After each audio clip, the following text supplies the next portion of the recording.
दोस्तों अगर बात कीजिए भारतीय स्वदेशी एयरक्राफ्ट्स की तो इनके ऊपर काम काफी तेजी से चल रहा है। फिर एमका हो या फिर तेजस मार्क 2 हो, इनके ऊपर तेजी से और काफी सिंसियरिटी के साथ काम चल रहा है। इस बात की पुष्टि तब होती है जब इनको लेकर रेगुलर अपडेट निकलकर सामने आते हैं। एमका के लिए तो हम लोग कह सकते हैं कि वो भारत का भूत भविष्य वर्तमान सब कुछ बदलने वाला है। इस वजह से उसके ऊपर काफी अच्छे से काम किया जा रहा है। लेकिन अगर बात की जाए तेजस मार्क 2 की तो उसको लेकर भी किसी तरह की ढिलाई नहीं वापरी जा रही है।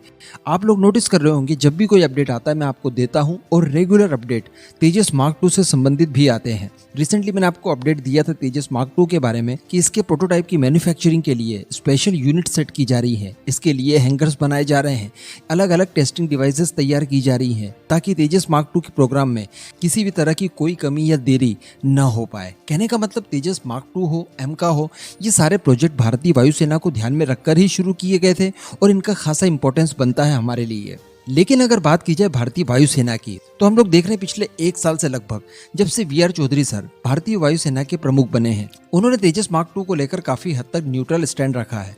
उसके बारे में बात करना वो ज्यादा पसंद नहीं करते और उससे अक्सर अवॉइड करते रहते हैं। हमने उनके कई सारे इंटरव्यूज को लेकर वीडियोस आपको बनाकर दी, इन सभी में उन्होंने कभी जिक्र तेजस मार्क 2 का नहीं किया।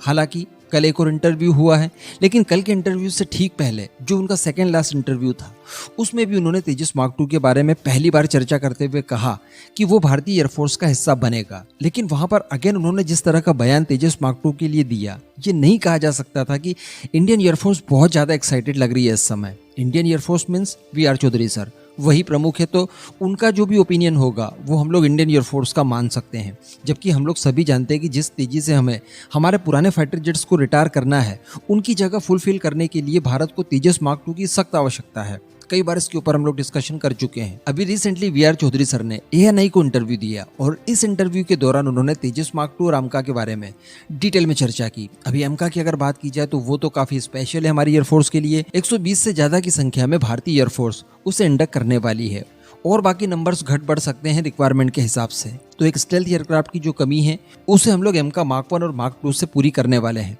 120 का नंबर भारतीय एयरफोर्स के लिए इनफ हो गया, क्योंकि इससे ज़्यादा भी हम लोग लेना सही नहीं समझते, क्योंकि इसके लिए मेंटेनेंस काफ़ी ज़्यादा बढ़ जाता है। लेकिन अगर बात की जाए तेजस मार्क 2 की तो उन्होंने जो तेजस मार्क 2 को एड्रेस किया उसके लिए उन्होंने ये कहा कि जब तेजस मार्क 2 का प्रोटोटाइप बन जाएगा, उसकी टेस्टिंग वगैरह कंप्लीट हो जाएगी, उसके बाद HAL की मैन्युफैक्चरिंग रेट देखी जाएगी कि वो कितने समय में कितने फाइटर जेट तैयार कर सकती है HAL, और साथ ही जो तेजस मार्क 2 की कैपेबिलिटी होगी क्या वो भारतीय वायुसेना की रिक्वायर्ड कैपेबिलिटी को मैच करती है, उसके आधार पर फिर तेजस मार्क 2 परियोजना को भारतीय वायुसेना से जोड़ा जाएगा और उन्हें एक्वायर किया जाएगा। लेकिन अभी भी उन्होंने नंबर्स के बारे में बात नहीं की।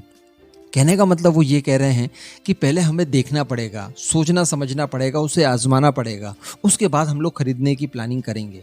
जबकि MRFA के बारे में उन्होंने कहा कि ये भारतीय वायुसेना के लिए बहुत अनिवार्य है और हम लोग समझ भी सकते हैं, क्योंकि जब स्वदेशी फाइटर जेट आएंगे उससे पहले की समय अवधि को पूरा करने के लिए 114 फाइटर जेट विदेशों से खरीदना हमारी सख्त आवश्यकता है।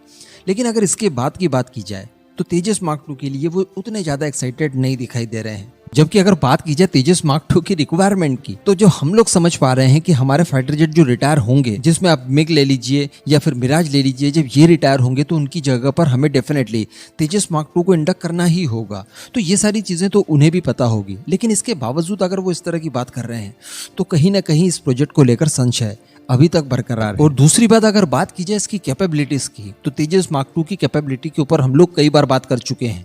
इसके वेपन पैकेज की बात की जाए तो वो वर्ल्ड्स नंबर 1 होगा।